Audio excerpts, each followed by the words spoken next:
This conference will now be recorded. अद्य गुरुवासरः अथवा बृहस्पतिवासरः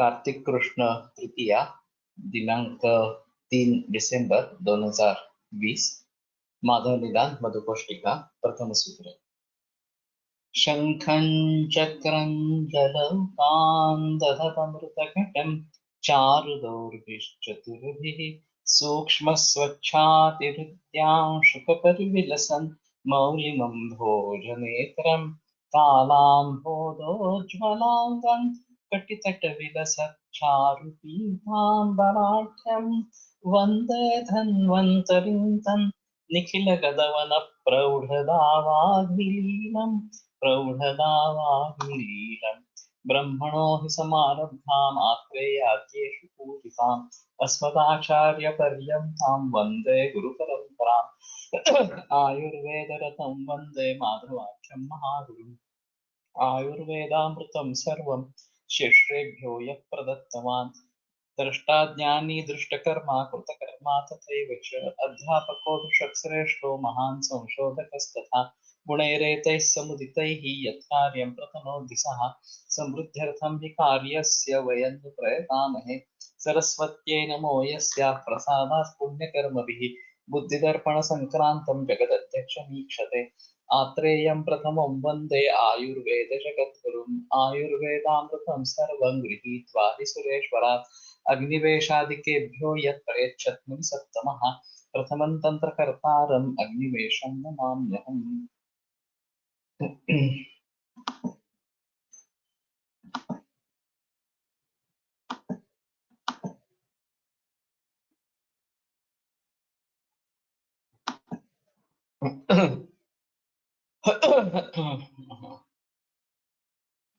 जगच्छब्देन उत्पत्तिमन्तः क्षित्यादयः अभिधीयन्ते तेषाम् उत्पत्तौ स्वकारणसमवाये स्थितौ कतिचित् कालावस्थाने संहारे प्रध्वंसे कारणं कर्ता। तो जगत उत्पत्ति स्थिति संहार कारणम, ये जो मूल श्लोक है उसके आधार पर जगत यानी कि जो भी उत्पन्न होने वाले भाव है वो जगत शब्द से लिए गए हैं। तो पृथ्वी वगैरह सभी इसमें आ जाएंगे। तेषाम उत्पत्तौ स्वकारण समवाय यत् समवेतं कार्यम् उत्पद्यते तत् समवाय कारणं यथा तद्दवा पटस्य पटश्च स्वगत रूपादेः। तो समवाय कारण हमेशा द्रव्य ही होता है। तो ये पृथ्वी वगैरह जो चार महाभूत इस प्रकार के हैं वो जिनके परमाणु वगैरह ये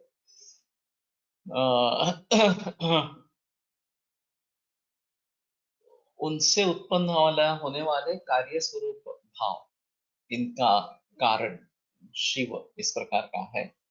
स्थितो कथित कालावस्था में, और ये जो जगत है उसकी स्थिति ये भी शिव के ऊपर इस प्रकार के निर्भर है। संहारे प्रध्वंस है और उसका नाश भी शिव के अधीन है। तो इन सभी का कर्ता जगत उत्पत्ति स्थिति संहार, इन सभी का कारण, इन सभी का कर्ता जो शिव। स्वर्ग सुखम अपवर्गो मोक्ष। स्वर्ग यानी कि सुख और अपवर्ग यानी कि मोक्ष। स्वर्ग एक संकल्पना है कि जहाँ कोई दुख इस प्रकार का नहीं, सिर्फ आनंद ही आनंद इस प्रकार का है। और अगर हम अच्छा काम करते हैं, पुण्य कर्म करते हैं तो हमें स्वर्ग मिलता है, बुरे कर्म करेंगे तो नरक मिलेगा। और इसके जरिए पाप कर्मों से निवृत्ति और पुण्य कर्म में रुचि बढ़ती है, ये एक अहम चीज उसकी है। और इन सभी से छुटकारा पाना ये मोक्ष है, अपवर्ग इस प्रकार का है। तो ये योग सूत्र की लिंक एक्सपायर हो चुकी थी, इसलिए वो नई लिंक अभी बनी है। विलोक ने व्हाट्सएप ग्रुप में भी डाली है। तो अगले सोमवार और बुधवार दिन से ये योग सूत्र वाचन शुरू होगा। आत्यंतिक दुख निवृत्ति लक्षण। तो योगे मोक्ष सर्वासाम वेदनानां अवर्तनम मोक्षे निवृत्ति निशेषा। तो किसी भी सब प्रकार की संवेदना नहीं रही। जब हम आत्मस्वरूप हो जाते हैं तो कोई किसी चीज का ज्ञान होना वगैरह वगैरह ये सभी बातें रहती ही नहीं है इस प्रकार से। तो आत्यंतिक दुख निवृत्ति लक्षण, जिसमें आत्यंतिक दुख की आत्यंतिक निवृत्ति इस प्रकार के फिर से वो उभरने वाली नहीं है, वो मोक्ष इस प्रकार का है। तयोर्द्वारम उपायम प्रधान का, तो उसका द्वार यानी कि उसका उपाय, उसका प्रधान कारण क्या है, तो शिव इस प्रकार की देवता है। तो इस प्रकार से त्रैलोक्य शरण जो 4 बजे, सोमवार और बुधवार दोपहर 4 बजे योग सूत्र का वाचन होगा। अभी फिलहाल स्थिति इतनी बिगड़ गई है कि 11 बजे क्लिनिक शुरू करते हैं तो कम से 3 साढ़े 3 बजे बज जाते हैं क्लिनिक समाप्त करने तक, और पूरे अवसर ही नहीं रहता कि थोड़ा विश्राम लेके योग सूत्र का पठन करें। इसलिए 3:30 से वो 4 तक कर दिया है, देखते हैं कैसा होता है। एतेन सकल पुरुषार्थ हेतुत्व मुक्तम सुखावाप्ति दुख हानि व्यतिरिक्तस्य पुरुषार्थस्य अभाव। तो इससे सकल पुरुषार्थ हेतु बताया गया। ये जगत उत्पत्ति स्थिति संहार कारणम स्वर्गापवर्गय और द्वारम, इन दोनों चीजों से सभी जो पुरुषार्थ है, वास्तविक में पुरुषार्थ धर्म अर्थ काम और मोक्ष है, तो मोक्ष चरम पुरुषार्थ इस प्रकार का है। तो उसका हेतु शिव है। और सुखावाप्ति दुख हानि, सुख की प्राप्ति होना और दुख नष्ट हो जाना, इसके व्यतिरिक्त तो कोई पुरुषार्थ रहता ही नहीं है। सुख दुखानि व्यतिरिक्त से पुरुषार्थ से अभाव। तो सुख की प्राप्ति और दुख की निवृत्ति, इसके व्यतिरिक्त कोई पुरुषार्थ नहीं होता है, इसलिए सकल पुरुषार्थ इसमें समा गया।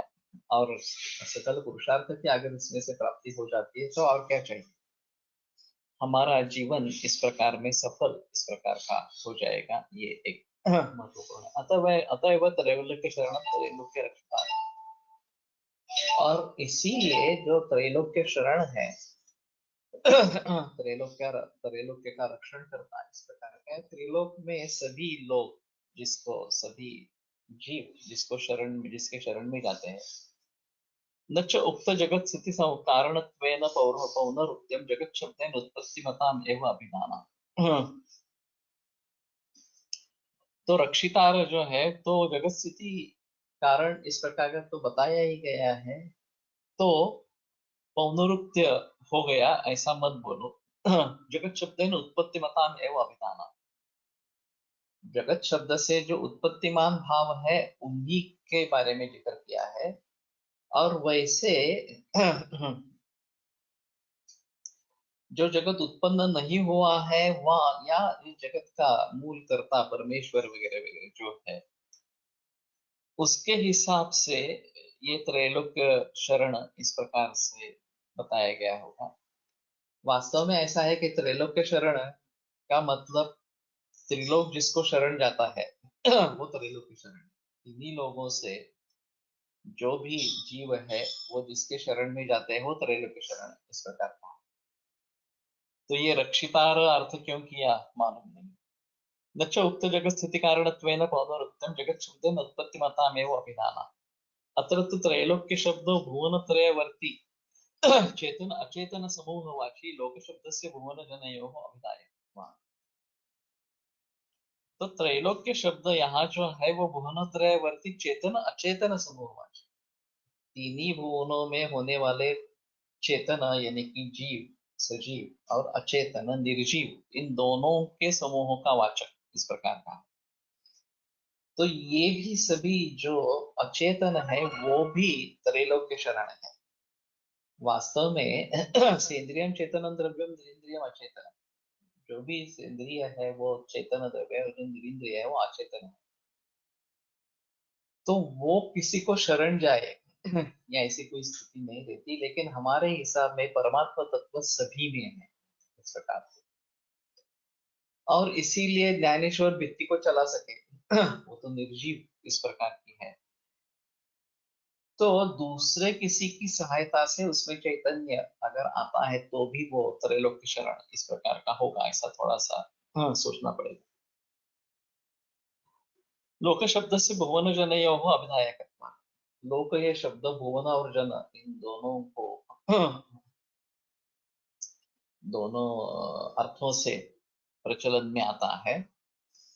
तो एक लोक का भुवन ये भी अर्थ होगा और एक लोक का अर्थ लोग इस प्रकार का होगा, जन इस प्रकार का होगा, और सभी जीव ये त्रैलोक्य शरण इस प्रकार का है। तथा हमारा लोकस्तु भुवने जन, तो अमर कोश में लोक ये भुवन और जन इन दोनों के लिए प्रयोग में लाया जाता है।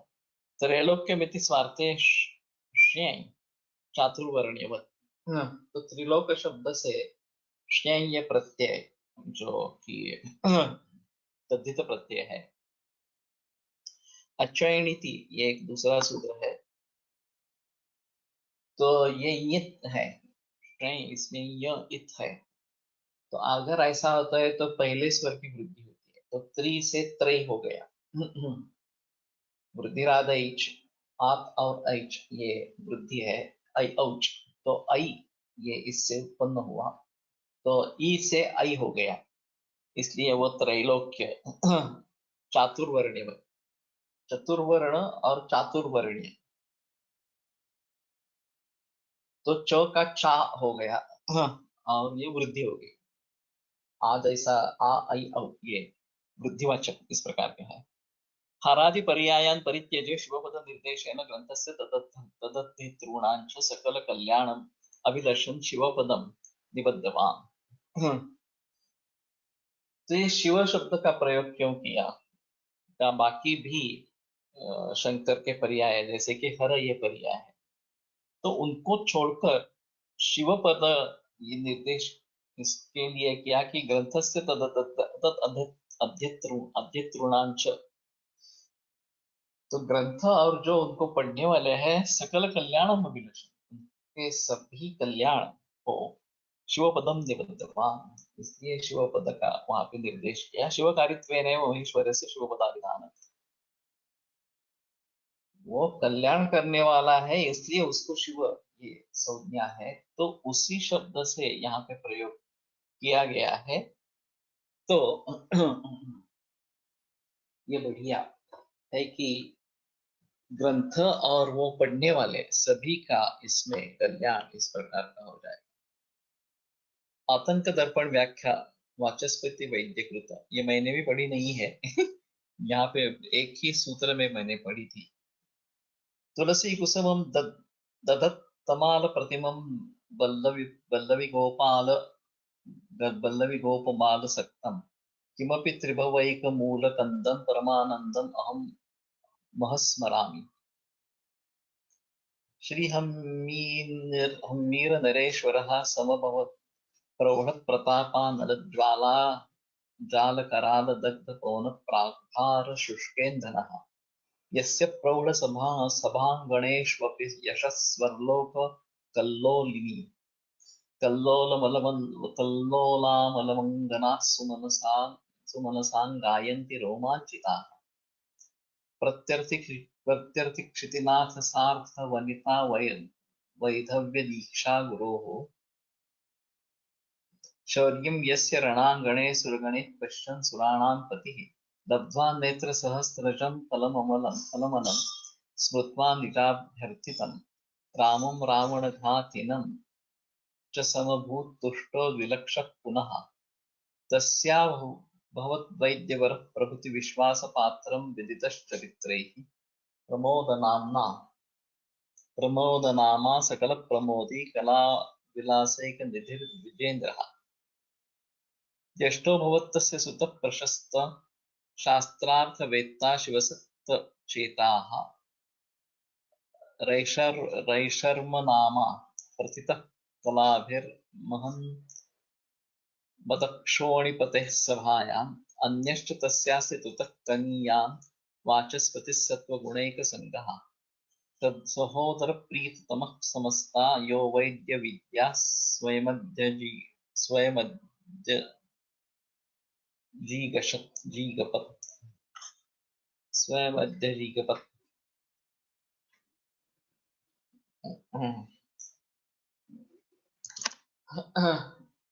एक बार पढ़ लेते हैं।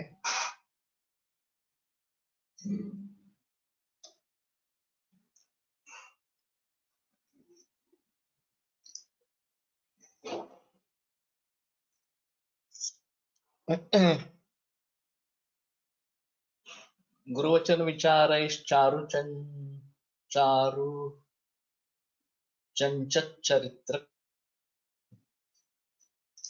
श्वरक चतुरचेता सुश्रुते सुश्रुतो यः कपिलमतवयस्ये ब्रह्म विद्यारहस्ये प्रकटितपटुबुद्धिर्बुद्धिकाणाद सिद्धिः तेनोज्ज्वला विवृत्तिकल्पतयां हिताय सम्पद्यते विबुधमाधव संग्रहस्य विज्ञाय तार्किकवरैकविचारवेद्यं वैषम्यगुंफनवशान् मदकोशबद्धम्। सो ये जो वाचस्पति है जिसके द्वारा ये टीका लिखी गई है आतंक दर्पण, उसका इतिहास बताना चाहते हैं। वो किस कुल में उसका जन्म हुआ। तुलसी कुसुमं दधत् तमाल प्रतिमं बल्लवी को गोपबाल सक्तम किमपि त्रिभुवैकमूलकन्दं परमानंदम अहम महस्मरामि।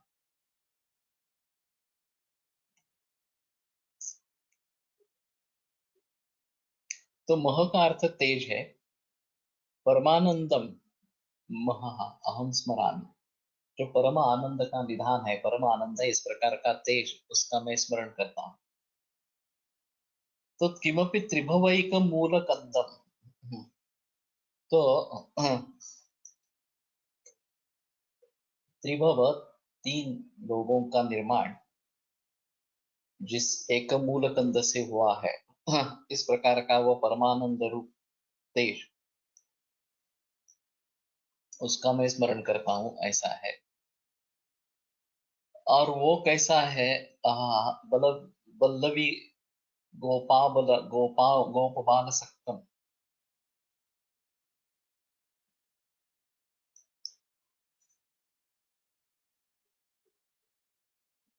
गोपबाल ये गोप का बाल, इस प्रकार का शायद कृष्ण की तरफ निर्देश है।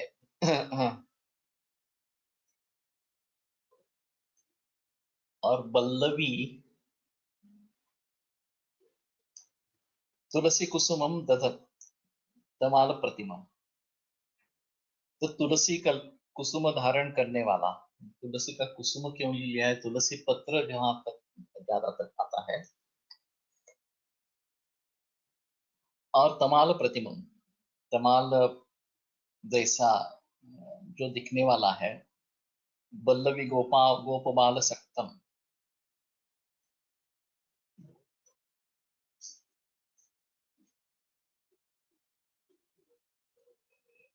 हाँ।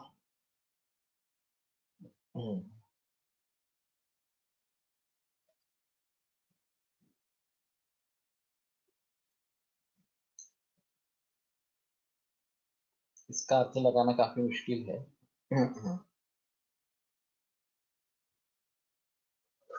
पल्लवी गोपबाल सक्तम,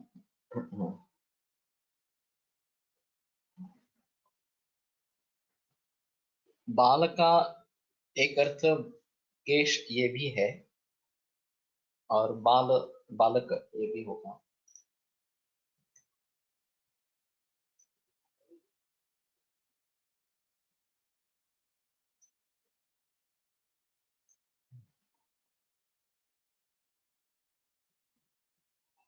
हाँ, तो उस जो त्रिभुवन को निर्माण करने वाला एक परमानंद रूपी मूल कंद, उस रूप जो तेज है, उसको मैं स्मरण करता हूँ। श्री हम्मीर नरेश्वर, हम्मीर नाम का एक राजा, समभवत प्रौढ़ प्रतापानल प्रौढ़ प्रताप अनल ज्वाला जाल कराल दग्ध पवन प्राग्भार शुष्केंधन।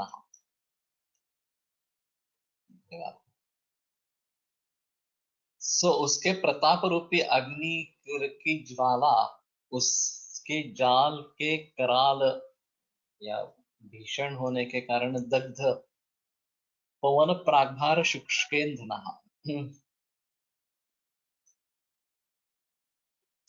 तो सूखा हुआ जो ईंधन है वो सब जल गया है।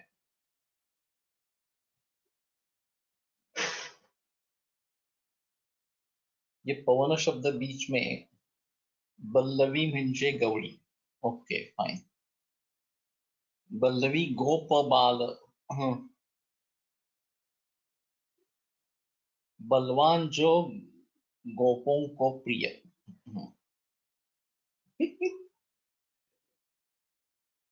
गिरवाण कोश। ओके।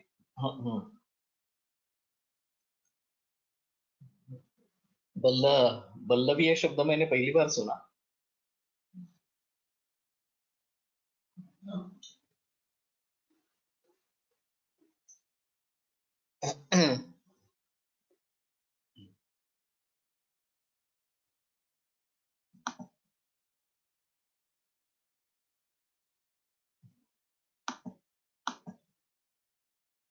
ओके, लेकिन फिर भी बाल सक्त ये मुश्किल है थोड़ा सा। और बल्लवी और गोपालन करने वाला, गौड़ी और गोप ये दोनों समानार्थी हो गए। बलवान, हाँ, और गोपबाल सक्त, गोपों को प्रिय। या बलवान इस प्रकार का जो गोपबाल कृष्ण, उससे सक्त ये तेज, उसके संबंधी ये तेज। प्रिय कहना मुश्किल है, उसके संबंधी ये तेज इस प्रकार का। तो हम्मीर नाम का राजा प्रौढ़ प्रतापानल ज्वाला जाल कराल दग्ध पवन, ये पवन शब्द क्यों आया? ये प्राग्भार शुष्केंधन। यस्य प्रौढ़ सभांगणेष्वपि यशः स्वर्लोक कल्लोलिनी कल्लोलामलम् अंगनाः सुमनसां गायन्ति रोमांचिताः।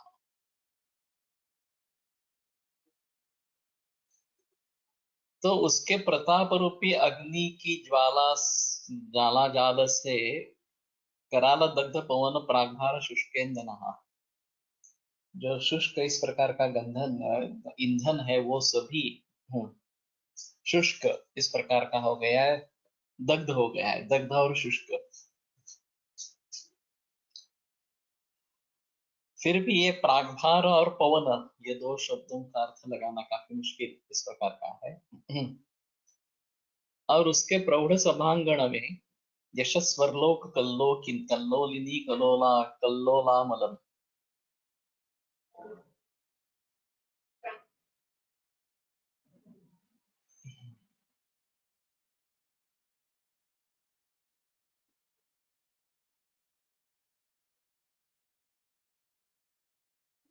तो अंगनाः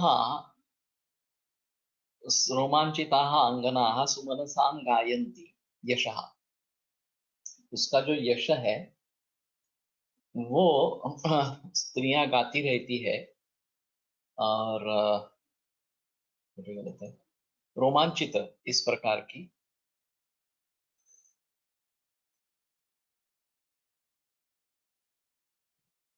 स्वर्लोक कल्लोलिनी कल्लोलामलम यशः। तो स्वर्गलोक जो है उसमें कल्लोल, जिससे क्या बोलेंगे, कोलाहल जिसमें मचा है, उस प्रकार का कल्लोलामलम कल्लोलामलम। तो ये शायद देवांगनाएं हैं क्योंकि स्वर्गलोक में वो रोमांचित हो गई है इसके यश को देखते हुए इस प्रकार से, और बहुत अच्छे मन से उसके यश की कीर्ति गाते रहते हैं जिसके प्रौढ़ सभांगण में।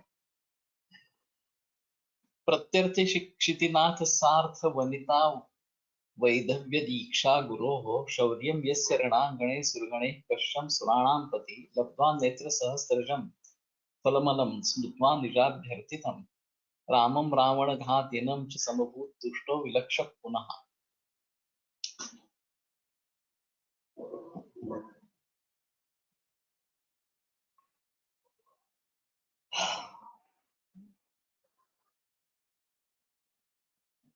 यस्य शौर्यं रणाङ्गणे सुरगणैः सुराणां पतिः सुरगणैः पश्यन्, जिसका शौर्य रणांगण में दलों के साथ देखने वाला सुराणाम पति यानी कि इंद्र लब्ध्वा नेत्र सहस्रजम फलम, तो उसको लगा कि मेरे सहस्त्र नेत्र का फल प्राप्त किया, इतने सारे नेत्रों से मैं इसका यश देख रहा हूं। इस प्रकार के अलम स्मृत्वा निराभ्यर्थितम, और फिर रामम रावण घातिनम, उसको लगा कि जैसे कि ये राम ही है जिसने रावण का वध किया है। निजाभ्यर्थितम रामम, तो अभ्यर्थित ये शायद उसने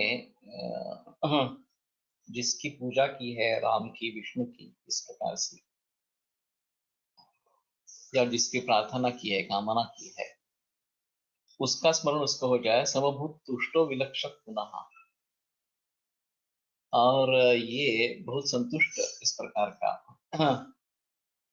और विलक्ष इस प्रकार का हो गया। तस्याभवत् वैद्यवरः प्रभृति विश्वास पात्रं विदितश्चरित्रे प्रमोद नामा सकल प्रमोदी कला विलासैक निधि विजेंद्र। तो उसका एक वैद्यवर था, प्रभुत विश्वास पात्र, चरित्रे ही विदितः, प्रमोद उसका नाम था, सकल प्रमोदी सभी लोगों को आनंद देने वाला, कला विलास एक निधि विजेंद्र, और ब्राह्मणों में श्रेष्ठ कला विलास एक निधि, कला विलास यही उसका निधि साठा, ये धन है। इस प्रकार वो एक पंक्ति मैंने छोड़ दी थी, प्रत्यर्थ शिक्षिति नाथ सार्थ वनिता वैदव्य दीक्षा गुरु हो तस्य, तो यस्य का विशेषण है। प्रत्यर्थिक क्षितिनाथ सार्थ वनिता वैधव्य दीक्षा,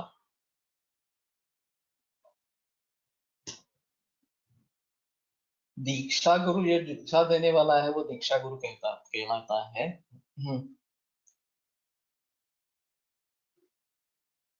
वनिता वैधव्य तो स्त्रियों का वैधव्य देने वाला गुरु।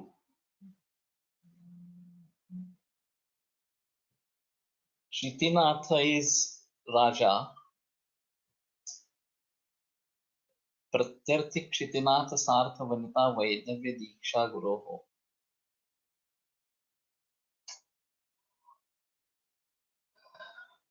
प्रत्यर्थी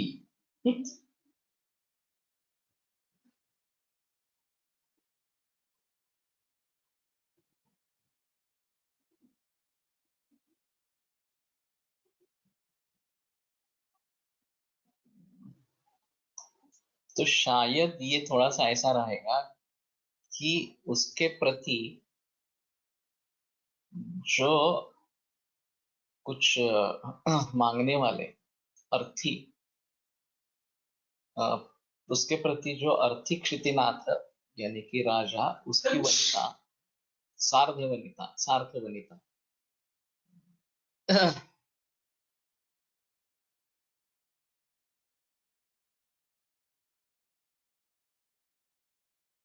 उनको वैधव्य दीक्षा देने वाला गुरु। तो इसका कोई शत्रु जिंदा नहीं रहा है, सभी मर चुके हैं, और उनकी पत्नी वैधव्य, उनको वैधव्य की दीक्षा दी गई है इस प्रकार से। तो इतना प्रतापी है कि कोई दूसरा राजा रहा ही नहीं है इस प्रकार से। और इस प्रकार कि उस राजा का शौर्य रणांगणे सुरगणे ही पश्यन् सुराणाम पति लब्धा नेत्र सहसर्जम फलम अनम स्मृत्वा निजाभ्यर्थी था। तो ये देखकर इंद्र बड़े प्रसन्न हुए, अपने देवोगण के साथ उन्होंने ये सब प्रताप देखा उसका, और मेरे सहस्त्र नेत्रों का फल मुझे मिल गया, ऐसा उसके उसको प्रतीत इस प्रकार का हुआ। वनिता वैधव्य कसे इसमें थोड़ा सा ऐसा है कि जो राजा उसके साथ लड़ेंगे और मर जाएंगे, उनकी वनिता को वैधव्य प्राप्त होगा। तो ये वैधव्य देने वाला, वैधव्य की दीक्षा देने वाला ये गुरु है इस प्रकार का। लेकिन थोड़ा ऐसा लगता है कि ये ज्यादा अच्छा संस्कृत पांडित्य नहीं है। इस प्रकार की बात नहीं की जाती कि राजाओं को, दूसरे राजाओं को उसने मार मार दिया, ये तो ठीक है, लेकिन वैधव्य दीक्षा दे दी, ये थोड़ा अजीब तरीके का है। छठनाक लोक ललनाभिरविरत व्रतम ऋणवससे तेन वहसि मुदमित्यवदत् रणरागिणम रमणमीर्षया परा। शिशुपाल वध में मेरे ख्याल में 15वां सर्ग है शायद। तो शिशुपाल पक्ष के पक्ष में जो राजा है या जो उनके सैनिक है, उस एक सैनिक की पत्नी उसको कहती है कि तुम स्वर्गलोक में जाकर वहां के जो अंगनाएं है उनसे रत होना चाहते हो इस प्रकार से, और इसीलिए तुम आनंदी हो अभी युद्ध पर जाते समय भी इस प्रकार। तेन वहसि मुदमित्यवदत् रणरागिणम रमणम ईर्षया परा। तो ये रणरागी इस प्रकार का रमण है। तो इसमें ये सूचित होता है कि ये मरने वाला है और उसको स्वर्गलोक की प्राप्ति होती है, होने वाली है इस प्रकार से। तो शिशुपाल के लिए अशुभ है, और आपातः देखते हुए तो अच्छी चीज है कि स्वर्गलोक में जाकर वहां के देवांगनाओं के साथ या अप्सराओं, इनके साथ तुम ब्रह्मांड होना चाहते हो वगैरह वगैरह इस प्रकार से। फिर भी वहां भी वैधव्य का सूचन है, लेकिन वो इस प्रकार से नहीं है। तो शिशुपाल वध माघ की रचना इस प्रकार के, माघ कवि की रचना है। हाँ, तो रामम रावण गातिनम समभूत घातिरंच समभूत तुष्टो विलक्ष पुनः। तो उसका एक वैद्यवर प्रभूत विश्वास पात्र चरित्र ही विदितः प्रमोद नाम, वो प्रमोद नाम का सकल प्रमोदी कला विलास एक निधि विजेंद्र, और ब्राह्मणों में श्रेष्ठ इस प्रकार का था। ज्येष्ठो भवत तस्य सुतः, उसका एक ज्येष्ठ पुत्र था। प्रशस्त शास्त्रार्थ वेत्ता शिवसत्व चेता, सभी प्रशस्त शास्त्र जानने वाला शिवसत्व चेत इस प्रकार का। रैश्वर रैशर्म नाम प्रतिता, तो ये उसका नाम रैशर्म इस प्रकार का था। कलाभिर महद मदक्षोणीपते है सभायाम, और उसके कलाओं के जरिए वो जो क्षोणीपति, ये जो राजा है उसकी सभा में विराजमान इस प्रकार का था। अन्यश्च तस्यासि कनिया, उसका कनिष्ठ पुत्र वाचस्पति सत्वगुणैक संघा, वो सत्वगुण से जुड़ा हुआ सहोदर प्रति प्रीततम, और उसका जो भाई है उसका वो प्रीततम, उसका बहुत प्रिय था। समस्ता यो वेद विद्या स्वयं अध्यजगीषत अध्यजीकषत, ये प नहीं होना है, श होना चाहिए। तो सकल वैद्य विद्या उसने बहुत अच्छी तरीके से सीख ली थी। गुरुवचन विचार ही चारु चरित्र चरक चतुर चेता सुश्रुते सुश्रुतो यः कपिल मत वयस्य ब्रह्म विद्या रहस्य प्रकटित पटु बुद्धि बुद्धि काणाद सिद्धि। तो गुरुवचनों के विचारों से चारु चंचत चरित्र चरित्र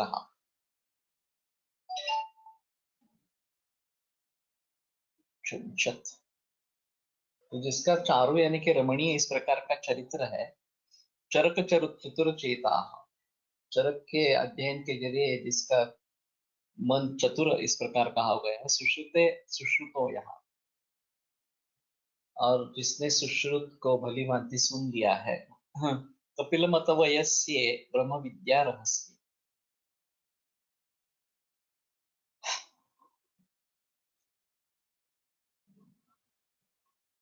तो ये कपिल ये सांख्य के बारे में है, तो जिससे ब्रह्म विद्या रहस्य उसने जान लिया है। वयस्य का मतलब मित्र होता है। फिर भी कपिल मत वयस्ये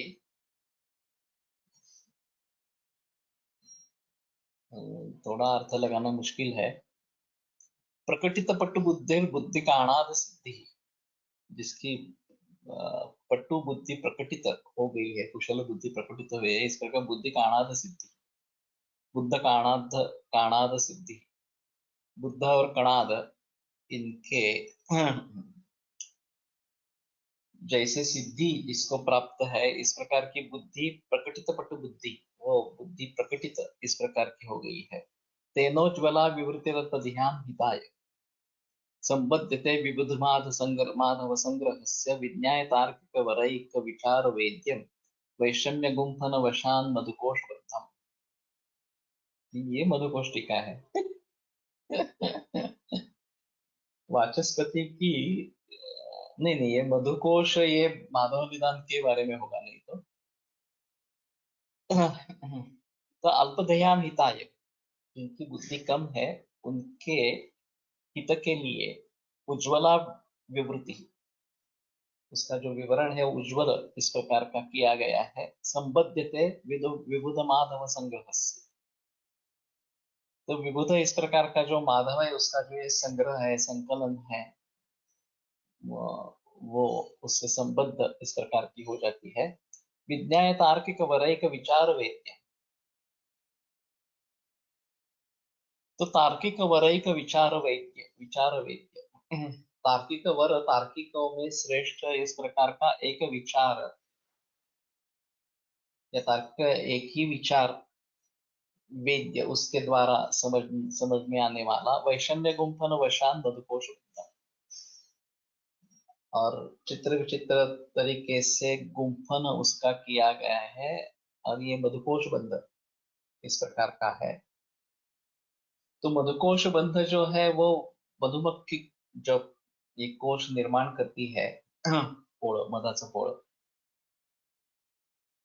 तो ये एक अजब तरीका है जो जिस तरीके से वो काम करती है और उसका निर्माण करती है। तो उसी प्रकार तार्किक वरैक विचार वेद्य,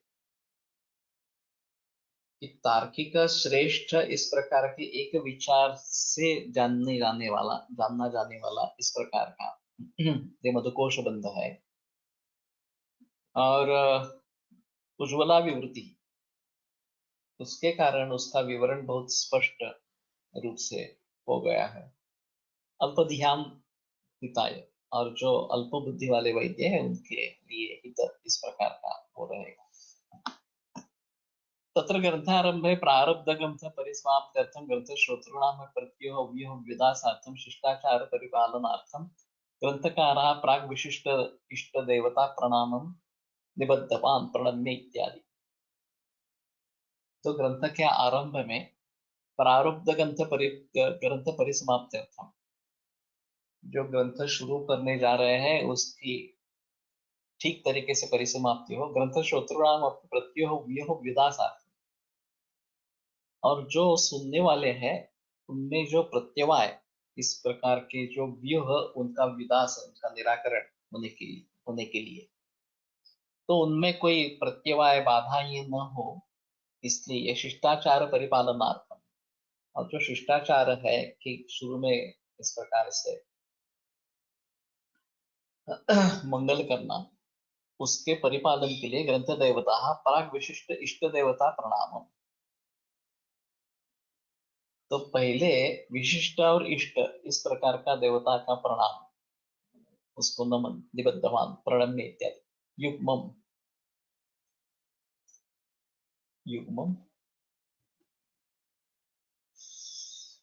मया रोगविनिश्चयो ग्रंथो निबध्यते इति संबंधः किं कृत्वा प्रणम्य।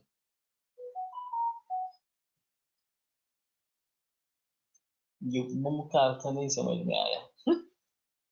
युग्म यानी कि जोड़ी।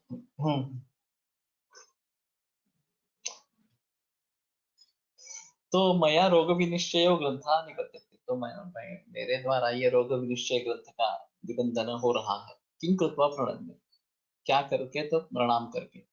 अत्र प्रकर्षार्थ द्योतकेन प्रशब्देन ग्रंथकृत भक्तितिशय क्षयं ख्यापयेत्।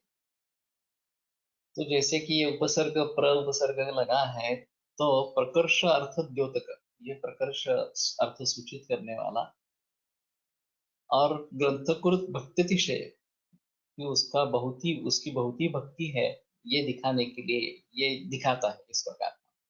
कम शिवम सकल भुवन पते है महेश्वर से नाम बाहुल्येपि तदध्यापकाद्धेतॄणाम कल्याणम अभिलषण ग्रंथकारा शिव पदम जगतवान। तो ये सकल भुवन पुति इस प्रकार का जो महेश्वर नाम बाहुल्य भी, और उसके बहुत सारे नाम होने के बावजूद, तद अध्यापक अध्येतृणाम, तो जो पढ़ाने वाले हैं और जो पढ़ने वाले हैं, कल्याण अभिलषण, तो उनका कल्याण हो, इस इच्छा से ग्रंथकारा शिव पदम जगतवान। तो शिव शब्द का प्रयोग किया, बाकी उसके जो पर्याय है वो नहीं लिखे गए। कीदृशम शिवम जगत उत्पत्ति स्थिति संहार कारण, जगत की उत्पत्ति स्थिति और संहार इसका कारण जो शिव है। जगत शब्देन उत्पत्तिमन्तः पृथिव्यादयो अभिधीयन्ते तेषाम् उत्पत्तौ स्वकारण समवाये स्थितौ कतिचित् कालावस्थाने संहारे संवरणे कारणम हेतु। ये तो ऊपर वाला जैसा ही है। पुनः कीदृशम स्वर्गापवर्गयोर्द्वारम स्वर्गः सुखम अपवर्गो मोक्षात् द्वयोर्द्वारम उपायं प्रधान कारण। पुनः कीदृशम त्रैलोक्य शरणम भुवनत्रयस्य रक्षतारम। हाँ, तो इन दोनों टीकाओं में कुछ अंतर नहीं है।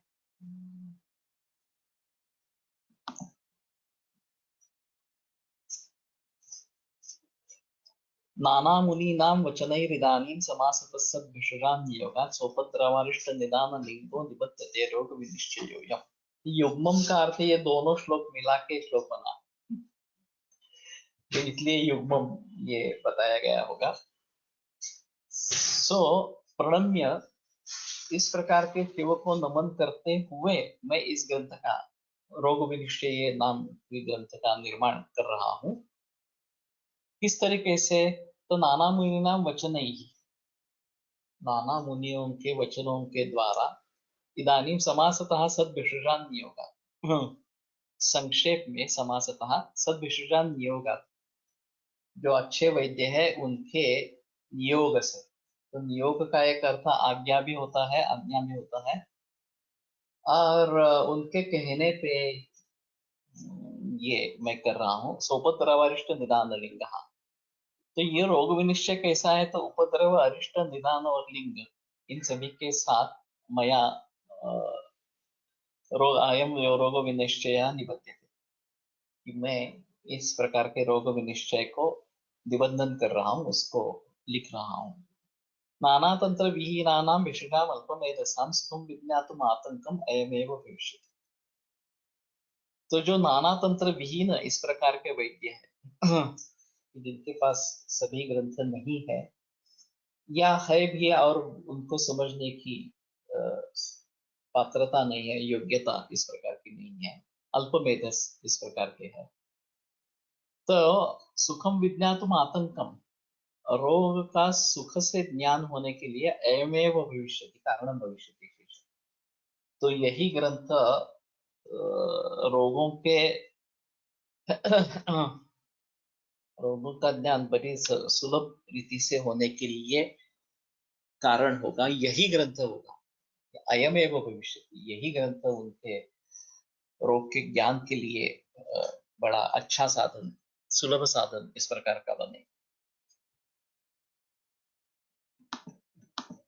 अभिधेय संबंध प्रयोजनोपदेशम अंतरेण प्रेक्षावतान्न प्रवृत्ति स्यादिति, अतः तद अभिधानार्थम श्लोकद्वयमाह नाना इत्यादि। ये देखो थोड़ा फर्क कैसा है, ये दो श्लोक है, ये इन्होंने एक साथ ले लिए, विजय रक्षित ने मधुकोश व्याख्या में। और जो आतंक दर्पण टीका है उसने पहला और दूसरा श्लोक लिया, तीसरा अलग किया इस प्रकार से। ठीक है, तो अभिधेय संबंध प्रयोजन।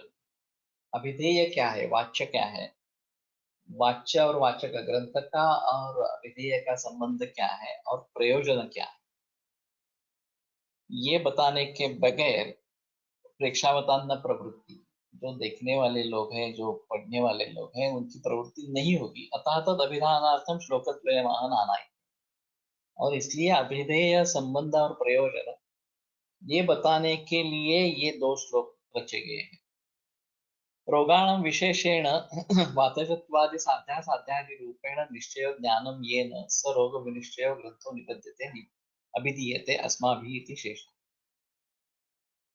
तो रोगों को जो विशेष है, वातजत्वादि साध्यासाध्यत्वादि रूप, ये वातज है, पित्तज है, या ये साध्य है, असाध्य है, इस प्रकार से जो निश्चय ज्ञान ये न सरोग विनिश्चय है, इसके साथ जिस रोग का ज्ञान है वो रोग विनिश्चय है।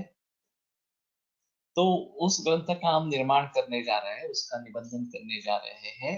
अस्माभिः इति शेषः तस्य विशेषेण सोपद्रव इत्यादि सह उपद्रवादिभिः वर्तते यः सः तथा एतेन विशेषण द्वारेण उपद्रवादिष्ट निदान लिंग स्वरूपम अभिधेयम् उक्तम् भवति।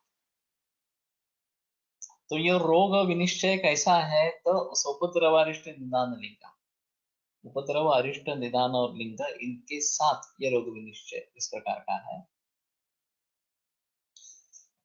तो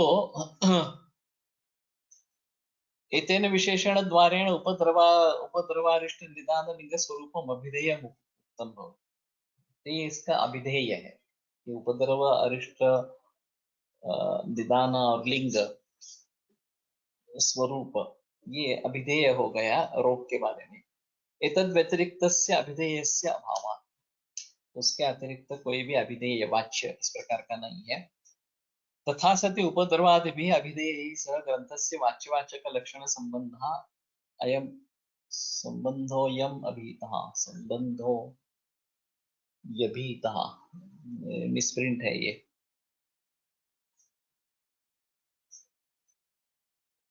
संबंधो अभिहिता यह नहीं होना चाहिए, न संबंधोऽयम् अभिहितः ऐसा तो होना चाहिए, यम होना चाहिए। इधर यह नहीं होना है, नहीं तो यम होना है, इस प्रकार से। ठीक है, तो ये उपद्रव वगैरह जो अभिधेय है उससे ग्रंथ का वाच्यवाचक लक्षण इस प्रकार का संबंध है। तो ये वाच्य है और ग्रंथ उसका वाचक इस प्रकार का है। तत्र उपद्रव रोगारंभक दोष प्रकोपजन्यः अन्यः विकारः उक्तं च चरके व्याधिरुपरियो व्याधिर्भवति उत्तरकालिनः उपक्रमा विरोधी च स उपद्रव उच्यते इति। तो उपद्रव क्या है, रोगारंभक दोष प्रकोपजन्यः अन्यः विकारः, रोग को आरंभ करने वाले जो दोष है उनके प्रकोप द्वारा निर्माण होने वाला अन्य विकारी उपद्रव है। तो उपद्रव यद्यपि रोग से उत्पन्न होने वाला कहा जाता है, फिर भी वो एक्चुअली रोग निर्माण करने वाले जो दोष है उन्हीं दोषों के द्वारा निर्माण होने वाला अन्य विकार।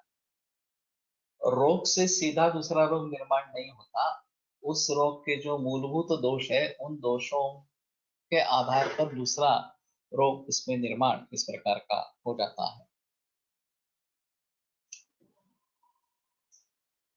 तो व्याधि रूपी जो व्याधिर बहुत उत्तर काल, एक रोग के ऊपर दूसरा रोग जो निर्माण हो जाता है उत्तर काल में, पश्चात काल में, उपक्रमा विरोधी च, जो उपक्रम का अविरोधी इस प्रकार का है। तो मूल रोग के चिकित्सा से ही प्रायः वो चला जाता है, उपक्रम अविरोधी। और तो वही उपक्रम उस व्याधि के लिए भी, उपद्रव के लिए भी लागू हो जाता है। स उपद्रव उच्यते, वो उपद्रव कहा जाता है। इति नियत मरण ख्यापकम लिंगम अरिष्टम, अरिष्ट क्या है, तो नियत मरण ख्यापक लिंग, निश्चित रूप से जिससे मृत्यु आने वाले इस प्रकार का ये सूचित करने वाला लक्षण, ये अरिष्ट बताया जाता है। अरिष्ट और इष्ट दोनों पर्याय शब्द है। अरिष्ट का मतलब रिष्ट से विपरीत ऐसा नहीं है, रिष्ट और अरिष्ट दोनों ही पर्याय शब्द इस प्रकार के हैं। निदानम रोगोत्पादको हेतु, निदान जो है वो रोग निर्माण करने वाला हेतु, तेन हेतु लिंगम रोग ख्यापको हेतु, और लिंग जो है वो रोग बताने वाला इस प्रकार का हेतु। तेन लिंग्यते ज्ञायते व्याधि अनेन इति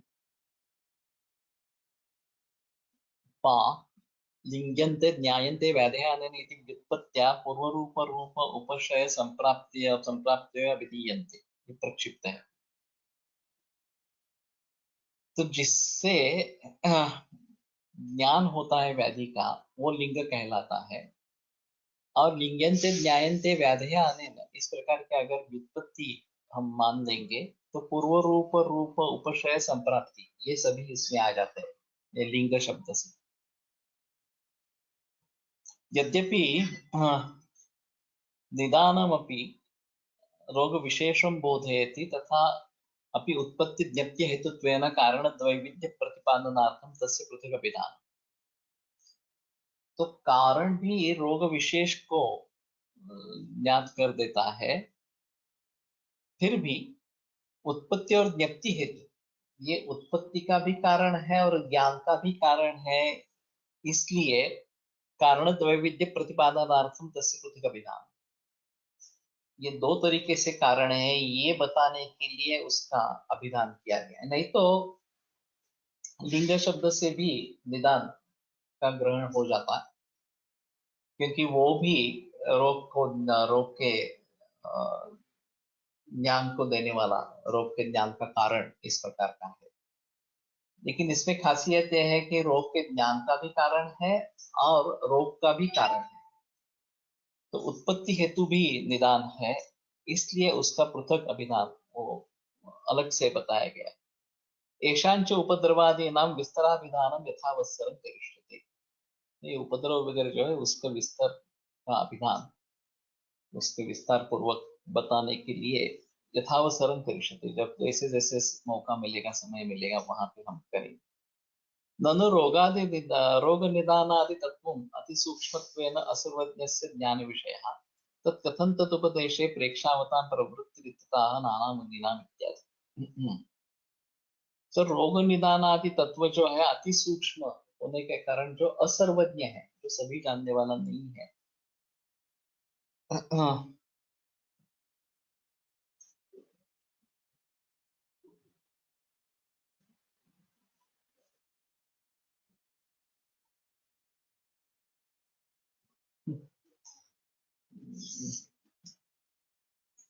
ये सुश्रुत्वेन सर्वज्ञ ज्ञान विषय ऐसा होना चाहिए, नहीं तो न होना चाहिए बीच में कहीं।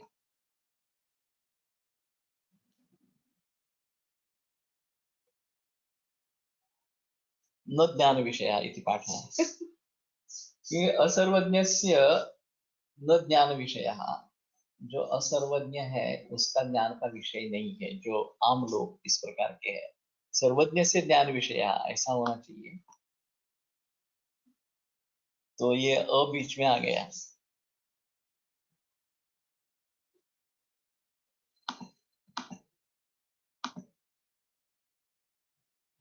हाँ, रोग निदान आदि तत्व अति सूक्ष्म, अति सूक्ष्म होने के कारण सर्वज्ञ असर्वज्ञ से ज्ञान विषय है अथवा सर्वज्ञ से ज्ञान विषय है, ये दोनों में से कुछ होना चाहिए।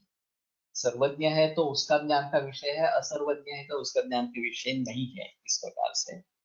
तो कथम तदुपदेश प्रेक्षावतां प्रवृत्ति, तो मैं ऐसा कुछ तत्वज्ञान आपको बताने जा रहा हूँ, कौन विश्वास करेगा कि आप सच ही में सर्वज्ञ है। और ये सभी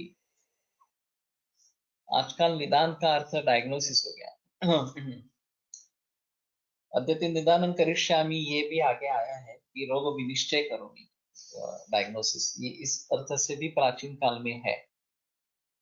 और निदान ये शब्द के जरिए काफी बहस होती रहती है, क्योंकि वो कारण रूप निदान है या रोग का कारण है या रोग के ज्ञान का कारण है, इन दोनों के बारे में बहस इस प्रकार की होती रहती है। मेरा थोड़ा सा सुझाव ऐसा है इस सभी के बारे में कि सेकंड ईयर में यह अभी निदान रखा गया है और माधव निदान मधुकोश टीका रखी गई है। तो इस पठन का अगर प्रचार प्रसार हो जाए, मैं विलोप से भी बात करूंगा, लेकिन जितने सारे ग्रुप्स में माधव वेदांत मधुघोष का पठन आरंभ हुआ है और सेकंड ईयर के छात्रों के लिए बहुत अच्छा है, ये बात अगर फैल जाती है तो शायद छात्र इसमें हिस्सा लेंगे। तो ये लिंक और 600 रुपए उसका बरस का सब्सक्रिप्शन, ये सब लिख के एक व्हाट्सएप मैसेज सभी जगह फैला जाए, तो आने वाली पीढ़ी मूल टीका कैसी होती है, उससे आयुर्वेद किस तरीके से हम समझ पाते हैं, ये समझ पाएंगे। और शुरू में ये बहुत ज्यादा कठिन है, वैसे ही रहता है, पहले एक दो सूत्र में बहुत कठिन रहता है, पांडित्य दिखाते हैं। आगे ये इतनी कठिन नहीं रहती। और वैसे आतंक दर्पण टीका मैंने भी ज्यादा पढ़ी नहीं है, पहली बार मैं ये पहले सूत्र की टीका देख रहा हूँ, तो मेरे लिए भी दिक्कत हो रही है, तो बाकी लोगों के लिए क्या होगा ये सोचना ही पड़ेगा। तो अच्छे तरीके से अर्थ समझ लेना, और सिर्फ अर्थ समझ लेना नहीं, आयुर्वेद को समझना। हम इस टीका को पढ़ रहे हैं, वो आयुर्वेद का तत्व ज्ञान हम अच्छी तरीके से समझे इसलिए पढ़ रहे हैं।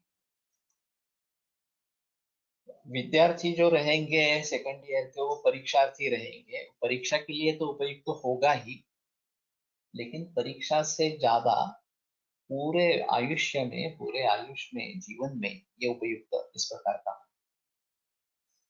तो मेरा सुझाव है कि जितना ज्यादा उसको, उसका प्रचार प्रसार करेंगे, लोगों तक पहुंचे, और हिंदी में कर रहे हैं तो कोई पूरे भारत देश में जा सकता है।